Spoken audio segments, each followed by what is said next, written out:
The snow had already started falling again when I turned off the interstate onto the narrow two-lane road leading into Wichita Falls. I had driven 11 hours straight from Portland, through sleet and freezing wind, gripping the steering wheel like it was the only thing keeping me tethered to reality. In the back seat, carefully secured under a fleece blanket, sat a pie dish still warm from this morning's oven. Grandma's apple pie, the one I'd spent weeks perfecting. In the passenger seat, 2 large tote bags packed with hand-picked gifts. I hadn't told Mom I was coming home for Christmas. I wanted it to be a surprise, but I never imagined I'd be the one surprised. What happened that night on her porch didn't feel real, not at first. But the echo of her voice stayed in my ears long after the door closed in my face. "Sorry, I think you have the wrong house." I should have known better. The signs had been there for years, hiding in plain sight like Christmas lights turned off in the daylight. Harmless until they flickered to life and revealed everything. But back then I was still just Natalie, still hoping, still believing that love and loyalty ran both ways. Our family had never been perfect. Dad left when I was 10. Said he was going on a business trip to Denver. He never came back. Mom, Linda, kept the house and picked up double shifts at the hospital. She came home exhausted, smelling like antiseptic and cafeteria coffee, and collapsed on the couch in her scrubs. I became the default adult.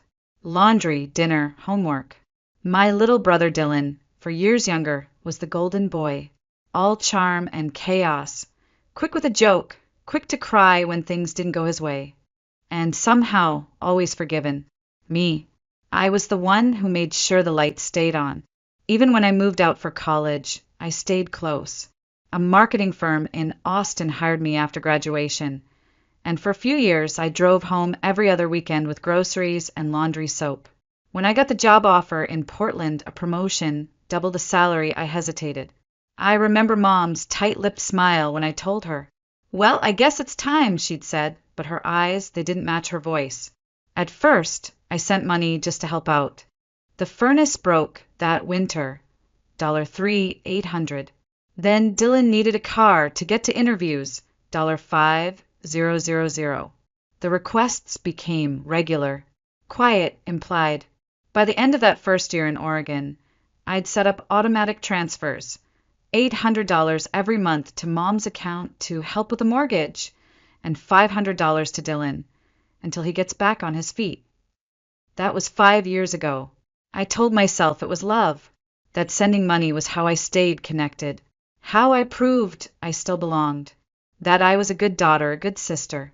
And for a while I believed it. Even as their lives seemed to improve, new furniture, remodeled kitchen, Dylan's endless rotation of gadgets and ski trips, I kept giving, kept calling, kept being met with missed calls, one-word texts, and silence. But this year, I wanted things to be different. I declined a company retreat in Hawaii. I took the whole week off. I found the exact shade of cashmere Mom once said she loved. Booked her a spa day at the new lakeside resort she'd always talked about. For Dylan, I tracked down a limited edition console he thought was sold out. I made the pie. I wrapped everything in silver and blue and tied each ribbon by hand. And then I drove home, across 3 states, through snow, through exhaustion, through every memory I still believed had meant something, hoping that maybe, just maybe, coming home would feel like home again. It never occurred to me that I was walking into a place where I no longer belonged. The house looked different, elegant, almost unfamiliar. White lights draped along the porch railings, a fresh wreath on the door, soft music and laughter slipping through the windows like warmth leaking into the cold. I parked at the curb and checked my reflection in the rearview mirror. My eyes were tired, my makeup smudged, but I brushed my hair, dabbed on lip gloss, and told myself it was fine. I was fine. I balanced the pie in one hand, the gift bags in the other, and walked up the freshly shoveled steps like someone approaching something sacred. This was my home, wasn't it? I rang the doorbell. A few seconds passed. Footsteps. The lock turned. Then the door opened, and there she was. My mother. Hair perfectly curled, makeup flawless, a glass of red wine in her hand, and a necklace I'd never seen before glittering at her neck. Her dress was black satin, sleek and expensive looking. She looked surprised, not happy, not touched, not anything I had imagined during those 11 hours on the road. Her eyes flicked from my snow-covered boots to the pie, then the gift bags, then back to my face. "Sorry," she said slowly, her voice loud enough for someone inside to hear. "I think you have the wrong house." I blinked. Laughed, actually. "Mom, it's me. Natalie." For half a second, something flickered in her expression. Recognition, guilt, maybe even panic, but it vanished.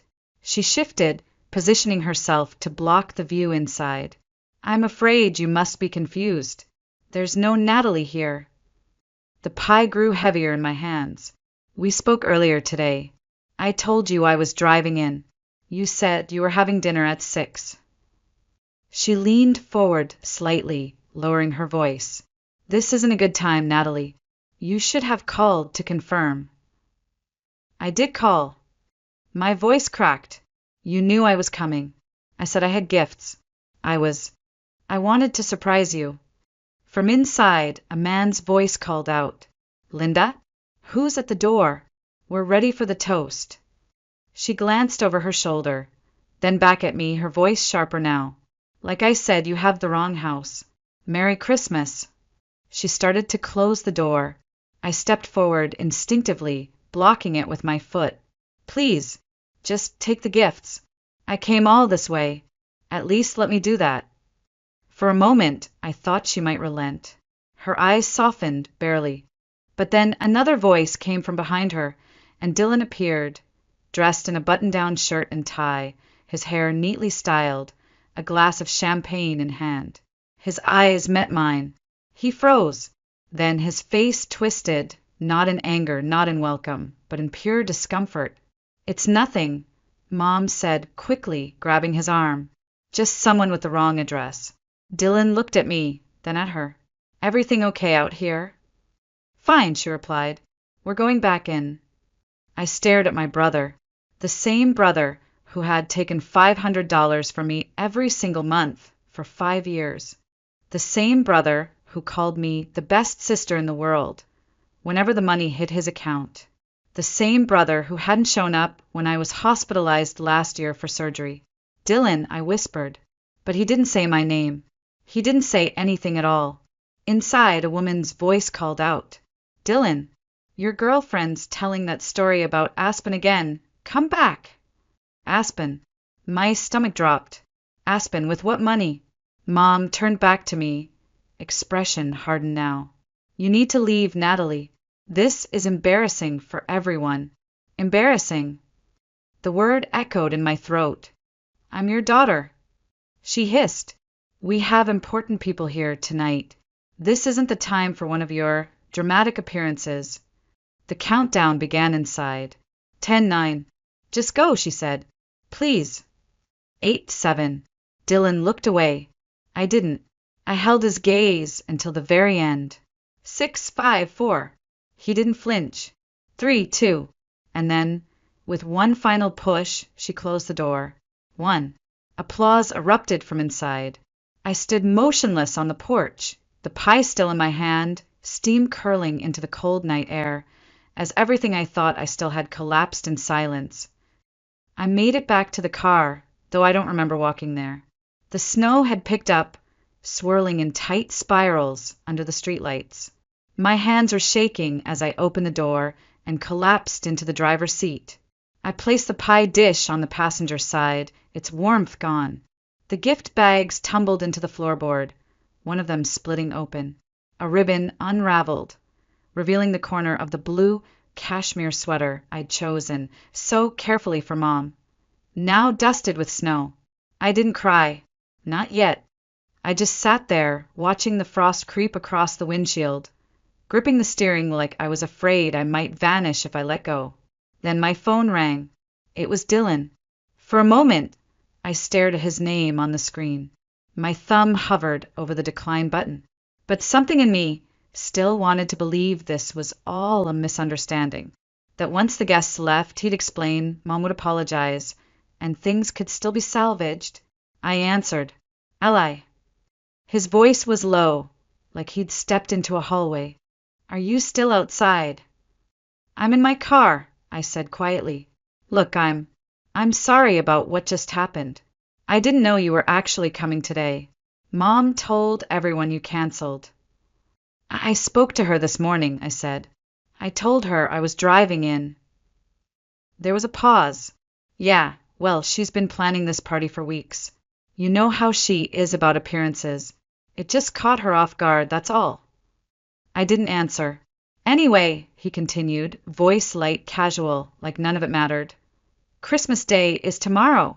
Maybe we can meet for coffee? Just the two of us. Exchange gifts or whatever. I stared out at the house. Through the frosted glass, shadows danced in the living room.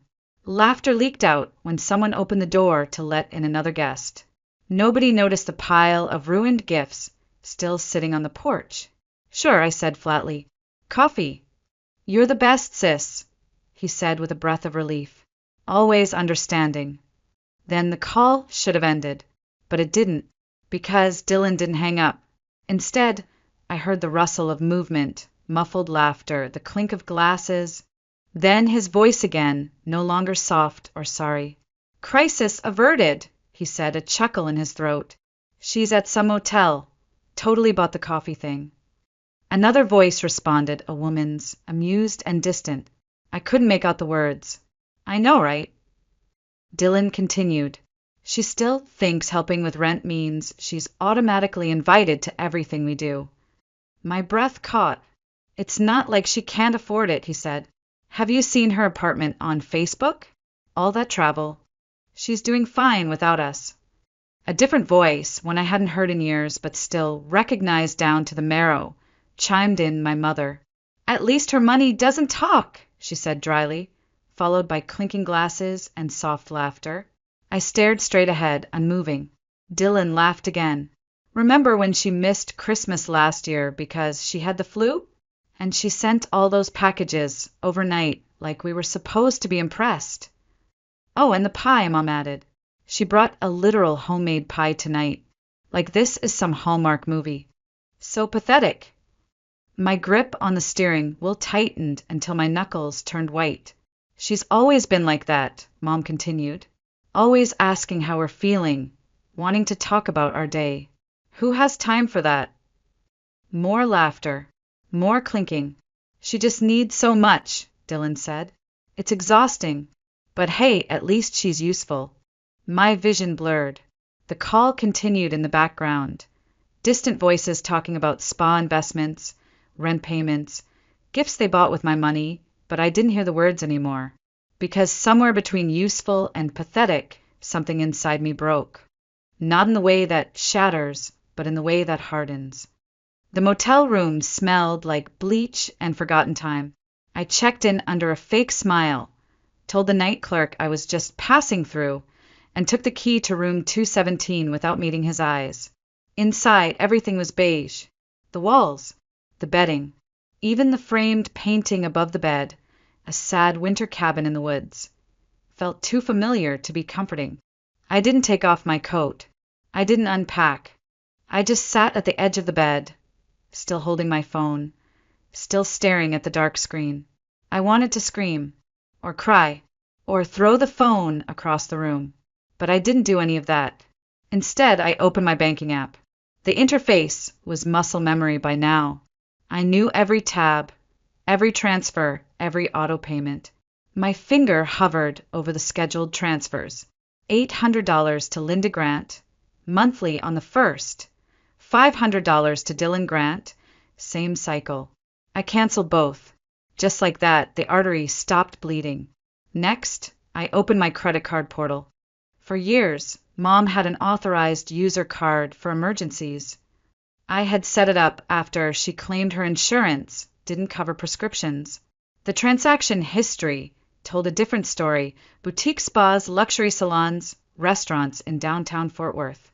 Nothing under $100. I reported the card as compromised. Then came Dylan's card, originally set up for gas and job applications. The last charges? Ski gear, event tickets, electronics. I shut that one down too. Finally, I opened my document folder and started a new file.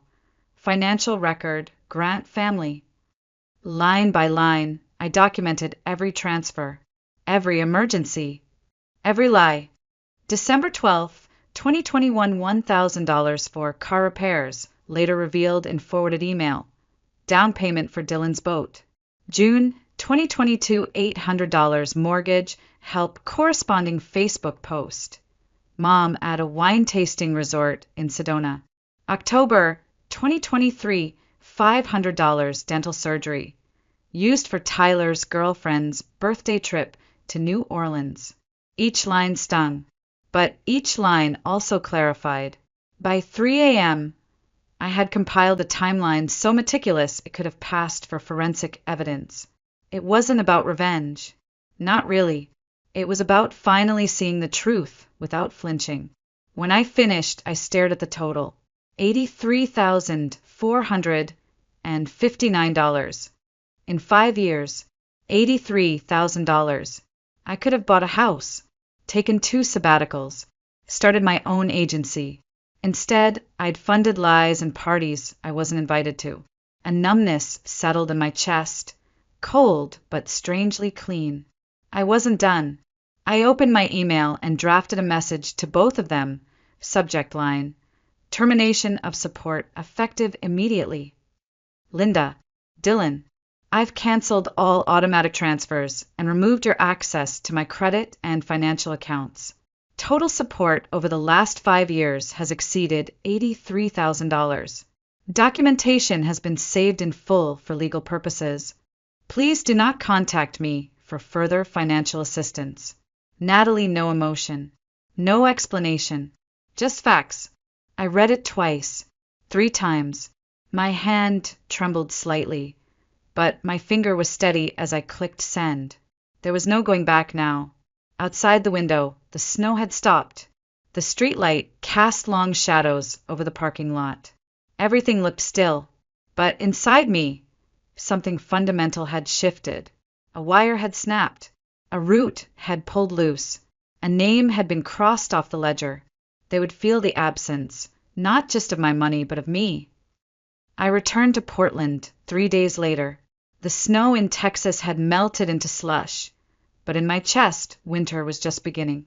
I stepped into my apartment, silent, still decorated for the Christmas I thought I'd be spending with family, and stood in the entryway for a long time. The twinkling tree lights blinked at me like a question I didn't know how to answer. My voicemail was full. 57 missed calls. Emails too? Some angry, some pleading, all variations of the same theme. Turn the money back on. I didn't reply to a single one. Lisa, my boss, noticed a shift even before I spoke a word. Something's different, she said after our January strategy meeting. Whatever happened over Christmas, it sharpened you. She wasn't wrong. It was Lisa who gently insisted I talk to someone. Therapy, she called it. You've carried too much alone for too long. I didn't argue. I was too tired to pretend anymore. That's how I met Dr. Miriam Chase. In our first session, I couldn't even form a sentence. I sat in the warm office with its bookshelves and soft lamp light and simply said, "My family didn't want me anymore." Dr. Chase didn't correct me, didn't push. She just nodded and let the silence fill the space between us. By the 3rd session, I could say more. They used me for money, I said. They mocked me behind my back. Everything I thought made me a good daughter, they saw as weakness, something to exploit. Dr. Chase listened, and when she spoke, it was with surgical precision. What you're describing is financial abuse, she said gently, combined with emotional manipulation. Your grief is appropriate. You're not just angry. You're mourning. That word, grief, landed like a stone in my chest, because it was true. I wasn't just angry that my mother had lied or that my brother had laughed behind my back. I was grieving the idea of family, the version I had clung to all my life, the one I had funded, protected, worshipped, only to discover it had never really existed. Still, healing wasn't linear. There were days I couldn't get out of bed. Nights I replayed that door slamming in my face until I had to get up and pace the apartment like some ghost refusing to rest. But slowly pieces returned. Strength returned. And with it, clarity. One afternoon, while sorting mail in the lobby, I ran into Mrs. Bennet, my downstairs neighbor. A widow in her 70s with bright, silver hair and the sharpest eyes I'd ever seen. "You've stopped traveling so much," she observed, not unkindly. I nodded, staying local for a while. "Family trouble." I paused, then answered honestly, "Yeah, something like that." She didn't pity me, just nodded with quiet understanding. My son did the same. Took everything I had to start his business. Turned out it was a yacht. I blinked, then laughed. Mrs. Bennet smiled. Cut him off for 3 years. When he came back, he had to earn his place. Sometimes boundaries are the only love some people ever understand. That was how it started. She invited me up for tea one Sunday, then to her weekly canasta group, then to a shared grocery run. Slowly, what I'd always feared I'd never have again began to take shape. Connection that didn't demand a debit card. Affection that didn't require proof of usefulness. Chosen family. People who showed up because they wanted to. Who never asked for money.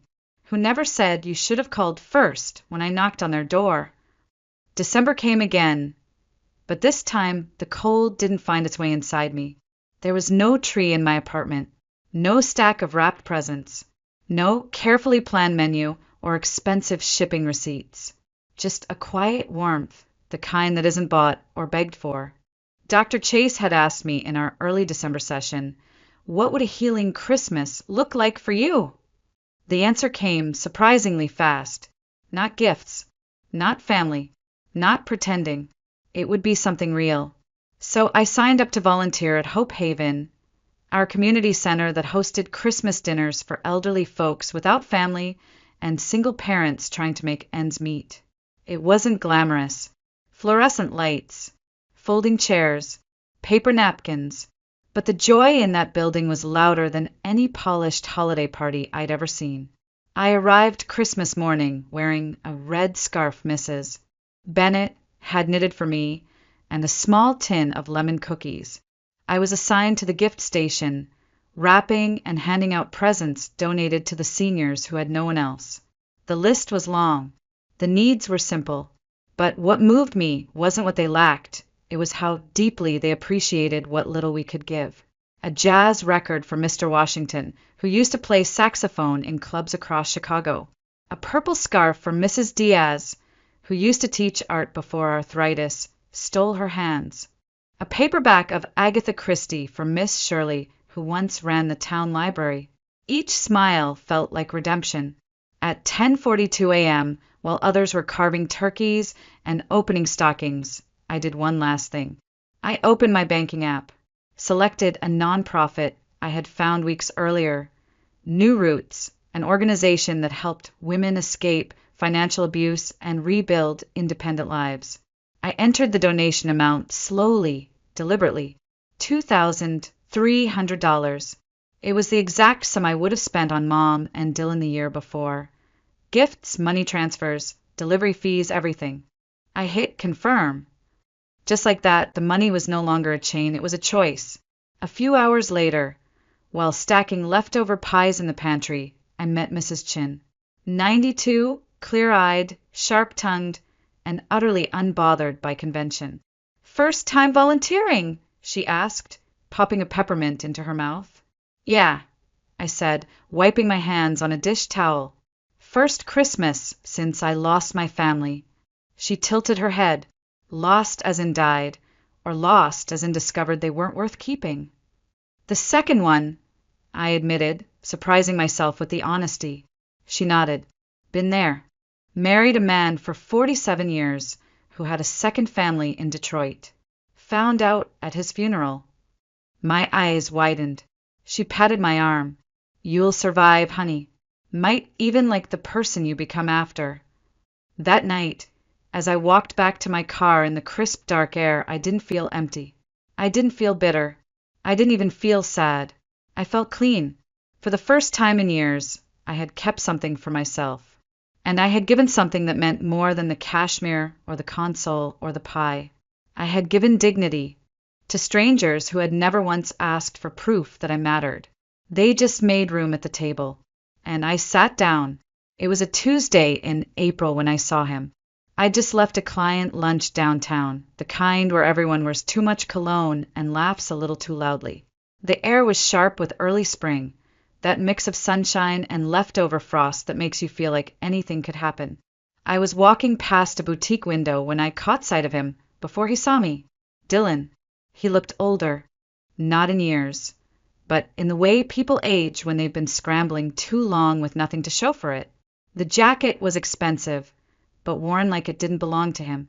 His hair was messier than I remembered. His expression, when he turned and saw me, shifted through 3 emotions in rapid succession: shock, calculation, and enforced warmth. "Natalie," he said, spreading his arms slightly like I might walk into them. "Wow, what are the odds?" I didn't move, just nodded. "Dylan, I didn't know you were in Portland." "Just for a conference," he said, eyes flicking to my bag, my heels, my coat, sharp, tailored, self-possessed. "You look good, really good." "Thank you," I said simply. "I am good." He faltered, just enough for me to notice. We stood there in the mid-morning hum of the city. People passed around us, oblivious. He cleared his throat. "Listen, about what happened. I mean, it's been a while. Water under the bridge, right?" I tilted my head. "Is that what you think it was? Water under a bridge?" He chuckled a little nervously. "Mom asks about you sometimes." I didn't respond. The silence answered for me. He sighed. "We've had a rough time, honestly. The spa went under. Mom had to sell the house. Things haven't exactly been easy since you left." He said it like I'd gone on vacation, not like I'd been cast out. 5 years ago, I would have been crushed by those words. 2 years ago, I would have felt triumphant. Now, I felt nothing but distance. "Life has challenges for everyone," I said. "I'm sorry it's been hard." He stepped closer, hopeful. "Maybe we could catch up sometime? Grab dinner?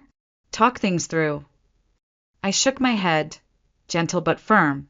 "No, Dylan, we don't need to talk things through." His smile faltered. "Still holding a grudge, then?" I actually laughed. Not bitterly, just tired of the misinterpretation. "No grudge," I said calmly. "No anger. No resentment. Just boundaries." That confused him more than if I'd screamed. "I wish you the best," I added, "but my life doesn't include you anymore." He looked at me, searching for something: guilt, apology, regret, maybe even an opening. He didn't find one. As I turned to leave, he called out, "Natalie, family is supposed to be forever." I stopped, just for a second. Then I turned back. "True family is," I said, voice low and steady.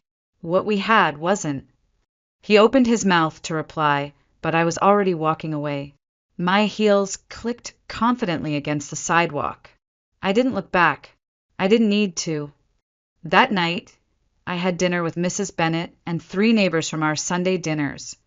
2 retired teachers, 1 jazz-loving widower who brought the wine. The meal was simple: roasted chicken, spring vegetables, a pie someone had picked up from a bakery on 14th. There were no elaborate centerpieces, no expensive glassware, no curated playlists, just conversation, real conversation, about books, about aging, about how potholes on the east side were getting worse. At one point, Mrs. Bennet leaned in, her voice warm but knowing. "You okay, sweetheart? You've gone quiet." I looked around the table, at people who had once been strangers and were now something closer to family. Not by blood, not by obligation, but by choice. "I was just thinking," I said honestly. "Sometimes losing what you thought was essential opens the door to finding what actually is." They didn't ask me to explain. They didn't need to. The weeks rolled into summer. I kept seeing Dr. Chase. I started journaling, not just the hurt, but the healing. I joined a weekend photography class, rediscovering the creative joy I'd abandoned years ago when every spare hour had gone to someone else's crisis. At work, Lisa promoted me to lead a major campaign. "You've got gravity now," she said, like someone who knows what she's worth. And I did. The money I used to send every month, I funneled into a savings account, then a travel fund, then a small donation portfolio to causes that actually mattered to me. None of it went to silence manipulation anymore. It went to build. When the holidays came around again, I didn't flinch. I didn't pretend Christmas didn't exist. I didn't brace for texts that never came. I simply lived.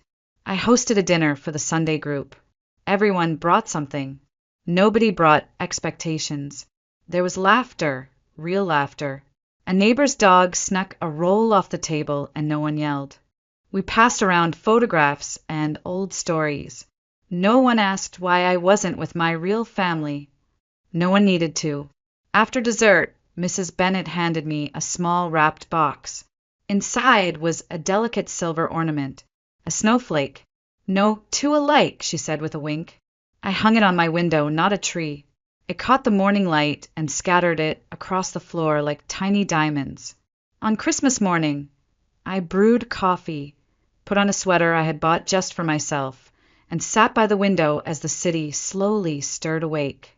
No sound of carols, no messages from people who only needed me when their balance dropped. Just peace.